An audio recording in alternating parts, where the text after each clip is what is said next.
bakunzi bahoraho life twongeye kubasuhuza turabaramukije tugiye kubaganira ku bibazo bikunze guhangayikisha abantu cyane cyane igitsina gore ariko n'abantu muri rusange ku ndwara bita indwara z'imitsi ariko indwara z'imitsi noneho igarura amaraso imigarura ikunze kugaragara ku maguru ku birenge mu ntege ku nyama y'imfundiko ukabona imitsi igaragara isubururu isumukara bigahangayikisha abantu benshi bamwe irabarya abandi ntibabakariwe ubwo burwayi rero ni uburwayi abenshi babyita imitsi bakabana nabyo bakabyihorera bikageraho bibazahaza yewe bamwe bikaba byanabaviramo ubundi burwayi nko gucika ibisebe aho ngaho kugumya kubabara gucika intege akabyumva bishyushye akumva arashyuhirana ndetse akaba yananirwa gukora imirimo imwe n'imwe dore ko aha n'igihe bijyana ku bundi burwayi bwo kwipfundika kw'amaraso mu mitsi y'amaraso bikaba byajyana ku burwayi nk'uburwayi bita thrombose cyangwa thrombophlebitis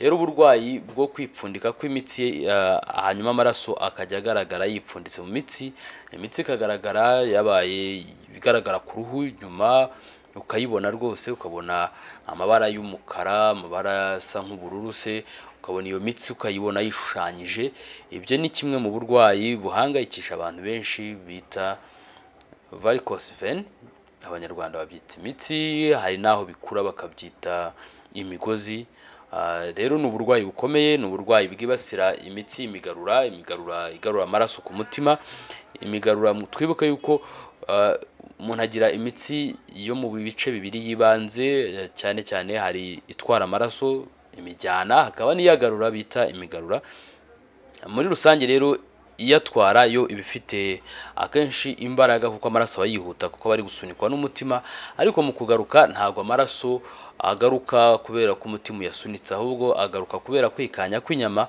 akagaruka kubera imiterere y'imigarura ibifite ibyo bita valve ni nk'utwugi dutuma agenda ariko ntabasubira inyuma hanyuma hakabaho rero n'inyama zikikije ya mitsi zikanya zikayasunika bityo akagera ku mutima agasubira muri circulation cyangwa agasubira mu itembera ryiza akabasha no kujya ku bihaha ibihaha bikabasha kuyaha umwuka mwiza wa oxygen bikayayungurura akongera akaza gusubira mu mutima ukayasunika akongera akajya mu imijyana ikageza ku bice bitandukanye by'umubiri rero iki kibazo gikunze kugaragara mu bice by'imitsi y'amaraso igarura amaraso cyane cyane iyo mu gice cy'epfo igice cyo hasi amaguru igihimba cyo hepfo amaguru y'ibirenge ku tubombompore aho ngaho hakunze kugaragara bene ibyo bibazo cyane cyane bikunze kugaragara mu badamu ariko no ku bagabo bibaho cyane rero ni ikibazo gishobora kubaho mu ruhererekane rw'umuryango ibyo bita ibintu biri genetico cyangwa se hakaba hari iryo kosa cyangwa ayo ma erreur mu genetically cyangwa mu ruhererekane rw'umuryango bamwe mu muryango bakaba bagira icyo kibazo bityo n'umwana uzabakomokaho bamwe mu bana bazakomoka muri uwo muryango bakaba bagira bamwe icyo kibazo ariko bishobora no kubaho biturutse kuri za ntege nkeya z'imigarura bidaturutse gusa kuba mu muryango ahubwo binaturutse mu ntege nkeya z'umubiri mu ntege nkeya za yamigarura then umuntu akagaragaza cya kibazo cyo kugira ikibazo cy'uburwayi bw'imitsi y'imigarura rero icyo kibazo cya varicose vein ni ikibazo gihangayikisha abantu benshi hariho n'ikindi bita spide cyangwa spide vein aho none ubona udutsi dutoya cyane tutabyimba ariko tukishushanya tutanababaza tukagaragara nko mu ntege cyane cyane mu ntege inyuma y'ivi nyine mu ntege ukatubona natwo tukunze kugaragara cyane cyane ku badamu ariko no ku bagabo turagaragara rero hari impamvu nyinshi umuntu ashobora gutuma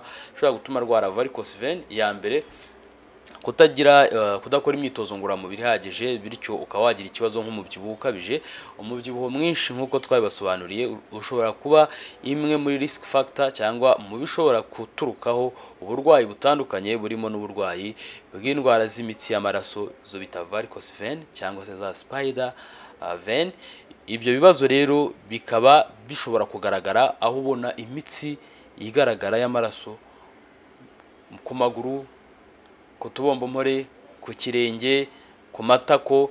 Ibyo bibazo akenshi ya varicose vein zishobora kurangiza noneho habaho kwipfundika cyane kw'imitsi, ukabibona ibintu byipfunditse mu ntege, ukabona ibintu byipfunditse mu nyama y'imfundiko, ukabona imitsi minini rwose ku kirenge, ku tumombompore. Ubwo burwayi rero ushobora kwibaza nyine ngo buterwa n'iki. Impamvu ya mbere twe twabibasobanuriye, bishobora guturuka mu ruhererekane rw'umuryango. Impamvu ya kabiri, bishobora guturuka ku mikorere mibi ya mitsi igarura amaraso, kubera yuko yagize ikibazo, utugara twayo, utwugi twayo, twa tunini se valve tukagira kwangirika, tukagira kurwara. Bishobora guturuka kuri position mbi umuntu abamo igihe kirekire, guhagarara igihe kirekire, kwicara igihe kirekire, kudakora imyitozo ngororamubiri, sedentary life. Bishobora guturuka kuri wa mubyibuho ukabije nk'uko nabibasobanuriye. Bishobora no guturuka ku bundi burwayi bushobora kwangiza imitsi y'amaraso. Then bishobora no guturuka ku burwayi bwo mu nyama, inyama zidakora neza. Hanyuma kubera ko twabonye ko amaraso kugira ngo agaruke ku mutima harimo impamvu nyinshi, harimo impamvu yo ko iyi mitsi iteye ubwayo, paruwa yayo, twa twugara twayo, twa valve tugomba kureka amaraso akazamuka ariko tukabuza ko asubira inyuma. Hashobora no kubaho ikibazo cy'imirire, imibereho, kurya nabi, kurya umunyu mwinshi, kurwara n'izindi ndwara. Twavugamo indwara zindi nk'amadiyabete. Izo ni indwara generally cyangwa muri rusange zihungabanya imikorere myiza y'umubiri. Hanyuma rero hari n'izindi mpamvu, harimo igitsina nkuko nabibabwiraga. Abagore bashobora kugira ibyo byago cyane kuruta abagabo, cyane ko abadamu baratwita. Mu gutwita amaraso ntago hari ukuntu adashobora gutembera neza, cyane mu kugaruka bitewe n'uburemere bw'umwana uri mu nda, bigatsindagira imitsi igarura mu gice cy'epfo, muri cya gihimba cyo hepfo ku maguru. Amaraso ntatambuke neza ngo azamuke asubire ku mutima uko bigomba, bityo akagenda atinda mu mitsi, yatindamo akarwara imitsi. Bishobora guturuka ku myaka, uko umuntu agenda akura, umubiri ushobora kugira intege nkeya, cyane iyo umuntu adafite amahirwe ahagije yo gukora imyitozo ngororamubiri uko bikwiye. Bishobora guturuka kuri cya kibazo kiri mu muryango nkuko nabibabwiye, genetically. Umubyeyi muri uwo muryango, bamwe mu bana nabo bakagira icyo kibazo kubera ko umwe mu babyeyi we yari afite icyo kibazo. Bishobora no guturuka rero kuri ya mibereho twavugaga, mu gihe wicara ahantu hamwe, ukora imirimo uri ahantu hamwe uhagaze se.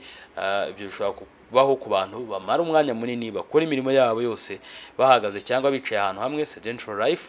Ikindi kibazo kandi gishobora guturuka ku bindi bibazo by'uburwayi twabibabwiyemo, nk'indwara nka constipation y'igihe kinini itera ikibazo gikomeye ku bibazo by'imitsi. Ishobora guturuka ku bundi burwayi birimo nk'ibibyimba, tumors. Kandi bishobora no guturuka ku bibazo biri mu mitsi y'amaraso kubera pressure, umuvuduko uri muri ya mitsi utakwiye cyangwa se udahagije, bityo bigatera ikibazo. Bishobora guturuka ku bindi bibazo birimo nko kunywa itabi cyane. Iyo umuntu anywa itabi cyane, bihungabanya imikorere y'imitsi muri rusange, imitsi ikagira intege nkeya, igacika intege, bityo ukaba wagira ikibazo cyo kurwara varicose vein cyangwa se ya mitsi mubona yipfunditse. Ibiro byinshi nkuko nabibasobanuriye byongera uburemererwe bw'ibice bitandukanye, yewe na ya mitsi ntibashe kugarura neza amaraso. Rero kurwara uburwayi bw'imitsi y'amaraso, ibyo bita varicose vein, ni bumwe mu burwayi bushobora guhangayikisha umuntu, dore yuko bishobora kujyana kuri bwa burwayi nababwiraga bita thrombophlebitis, aho mu mitsi hipfundikamo noneho amaraso, ya maraso akipfundika akaba ibibumbe, bityo bikatuma amaraso adatambuka, adasubira muri circulation neza ngo asubire ku mutima neza, cyangwa se akabumbe kamwe muri bya bibumbe biri mu mitsi y'amaraso kakaba kavamo kagatambuka kagenda kakaziba imitsi ijyana ku mutima, cyangwa se ijyana ku bwonko, cyangwa se ijyana ku bihaha, bikaba byavamo uburwayi bukomeye burimo no kuba byatera urupfu. Rero bimwe mu bibazo bigaragara, mu bimenyetso bishobora kugaragara ko ufite icyo kibazo cy'imitsi, uzabona imitsi yawe igaragara ku ruhu, abantu bayireba, yipfundike, ibyimbe se, ndetse bijyana ku bibazo byo kumva nk'ibirenge bishyushye biremerewe, amaguru ashyushye aremerewe. Ushobora kugira ibimenyetso bimwe birimo nko gushaka kwishima kuri ya mitsi, kuko amaraso badatambuka neza, haba harimo imyanda myinshi, bityo bigatuma ku ruhu no mu mubiri wawe hahandi hari cya kibazo wumva hashyuhiranye, hababara, ugashaka no kwishima. Ushobora kugira ububabare, pain, ukumva urababara rwose, ukumva urababara amaguru, ndetse hashobora kubyimba, nko kubyimba mu kuguru, kubyimba mu tubombompore hasi, in ankle joint, then ushobora no gutangira kugira ikibazo cy'ibisebe ku ruhu nko kwishimukica igisebe, gucika udusebe dutoya, ndetse ushobora no kugira ibisebe binini nk'ibisebe by'imifunzo. Na ya mitsi ubwayo ishobora guturika, ukabona umutsi uraturitse, udutsi tuturandaryi tugaturika kakava, ukaba wagira ibibazo bikomeye cyane. Rero ibyo bibazo byose ni bimwe mu bibazo bikomoka ku bibazo by'imitsi y'imigarura itameze neza. Iyo bimeze bityo rero ukora iki? Ugomba kwihutira kujya kwa muganga. Hari uburyo bwinshi bwo kubisuzuma, ukoresha ultrasound, ni ubwoko bw'igikoresho cyo kwa muganga bagasuzuma bakareba uko bimeze. Harimo uburyo bwo kubivura, hari uburyo bworoshye ushobora kwifashisha, ariko hakaba n'uburyo bukomeye bwo kwa muganga nko gukoresha izo bita Mario laser no kubaga. Ariko mu gihe utaragera aho ngaho ukora iki? Ugomba kwirinda ibintu bikomeye bikurikira. Ntagomba gukoresha ubushyuhe nk'amazi ashyushye mu gukandakanda iyo mitsi, ntabwo ari byiza, kuko ushobora kujya gukandakanda n'amazi ashyushye twa tubumbe y'amaraso yipfunditse, utwo tubumbe tukagenda tukajya gutera bya bibazo nakubwiraga, gufunga imitsi nk'iy'umutima, ibihase yo ku bwonko, bikajyana ku rupfu. Ikindi rero abahanga mu by'ubuvuzi baba bazi icyo bagomba gukora. Ntabwo ugomba kwita wibwira ngo ngiye ubwanjye ndakora massage, ngo ngende bamase, njye muri sauna, njye ahantu hari inzu za massage ku bantu batari abaganga mu buryo bw'ubuhanga bwo kuvura iyo mitsi. Ntabwo ari byiza. Ushobora kugenda bakakubabaza kurushaho cyangwa bakabikora nabi. Bisaba kwegera abaganga, cyane cyane abaganga mu by'ubugororangingo, abaganga mu byo kuvura imitsi, kugira ngo bagufashe mu buryo bukwiye, cyane cyane yuko iyo mitsi ubwayo ishyana amaraso ku mutima iba yatangiye kugenda igira ikibazo. Ugomba rero kwitondera uburyo bwo kuyivuzaho ukagera ku baganga. Imwe mu nama rero tugira abantu harimo kwirinda kwambara ibintu bigufashe cyane. Hari abantu bambara imyenda ibakanyaze. Kwambara imyenda igukanyaze cyane ntabwo ari byiza. Inama ya kabiri ni ukwirinda kuguma ahantu hamwe igihe kirekire, sedentary life, kwicara ahantu hamwe mu kazi, guhagarara ahantu hamwe ukahaguma igihe cyose. Inama ya gatatu, ni byiza guhora dukora imyitozo ngororamubiri kugira ngo umubiri wacu, inyama z'umubiri wacu, inyama z'amaguru, inyama z'ibirenge zigira imbaraga zishobore gutuma na ya mitsi igarura amaraso neza. Ikindi kandi ni ngombwa kwirinda umubyibuho ukabije, dore ko umubyibuho ukabije ari kimwe mu bibazo bishobora kuzamura ibibazo byinshi bitandukanye nk'uko twagiye tubibasobanura mu nkuru zitandukanye. Ikindi kandi mu nama twabagira, ni byiza kwirinda kurya ibintu bifite urugimbu rwinshi.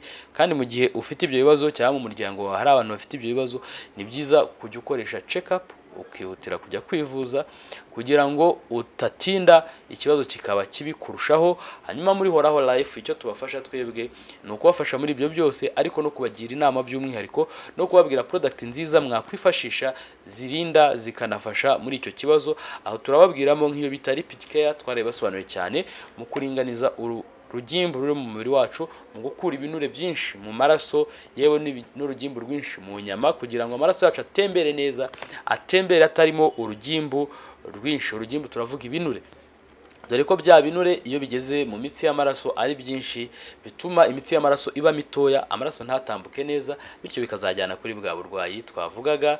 Ikindi niko twabasobanuye ko umubyibuho ukabije ubwawo ari kimwe mu bishobora guturukaho ibi bibazo, bityo Lipid Care ni ingenzi cyane mu kugabanya ibiro no kugabanya umubyibuho ukabije, tugasigarana ibiro byizewe by'ingenzi ku mubiri wacu bidashobora kudutera ikibazo, tukabaho turi fit, tukabaho turi strong, tukabaho inyama zacu, amaguru, ibirenge, umubiri muri rusange ufite ikibazo nta kibazo dufite, nta bibazo by'umutima, nta n'ibindi bibazo bitandukanye. Kandi Lipid Care twayisanze ko ifasha gukura imyanda mu mubiri, dore ko muri ya mitsi y'imigarura ibigarura amaraso yanduye, iyo twafashe Lipid Care, iyo tuyikoresha kenshi bihagije, mu maraso yacu imyanda iba mikeya cyane, ndetse n'umubiri ukabasha kuyisohora, bityo bikaturinda ibyago byo kujya mu kwivuza mu buryo bugoye mu gihe kiriya kibazo cyakomeye, dore yuko mu buryo bukoreshwa habamo injection, habamo za Mario laser. Laser ni ubwoko bw'amareyo akoreshwa mu kubivura no kuvura muri rusange zimwe mu ndwara,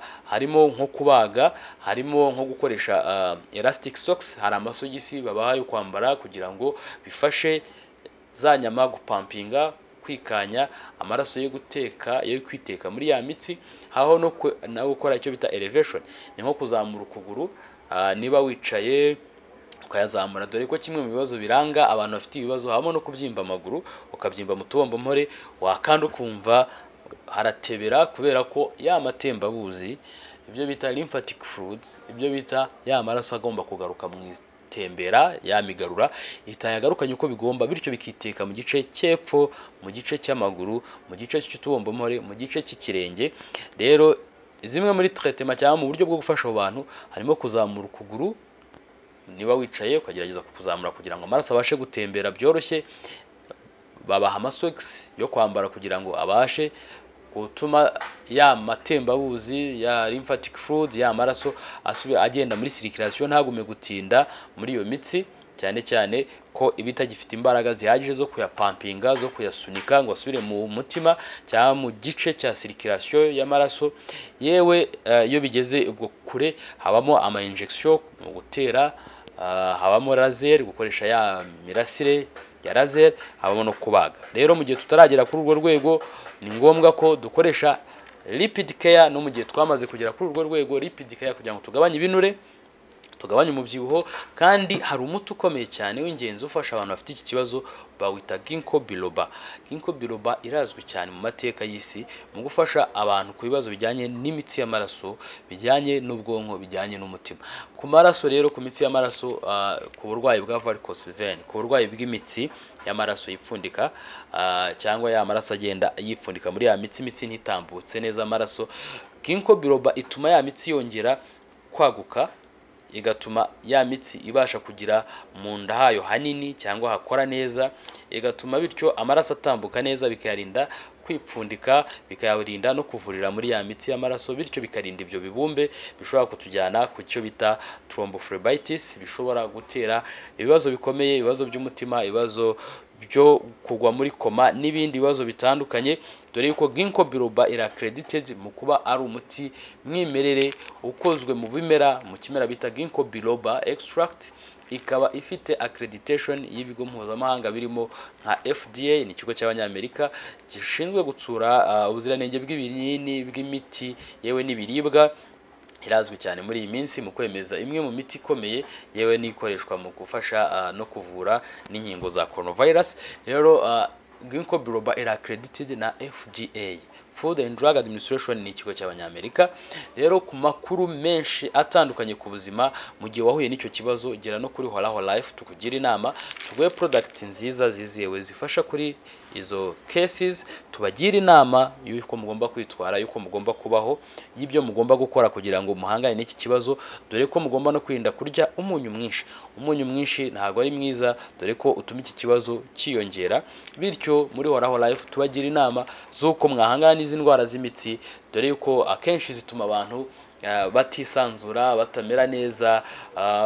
Niba ari umudamu akananirwa kwiyambarira utwenda twe tumubereye, niba ari umukobwa bikamugora kwiyambarira pige style bimubere, ariko no ku buzima birabahungabanya, dore ko bishobora gutera ibibazo bikomeye, yewe birimo n'ibibazo byo kuba byajyana ku rupfu cyangwa ku bumuga bumwe na bumwe.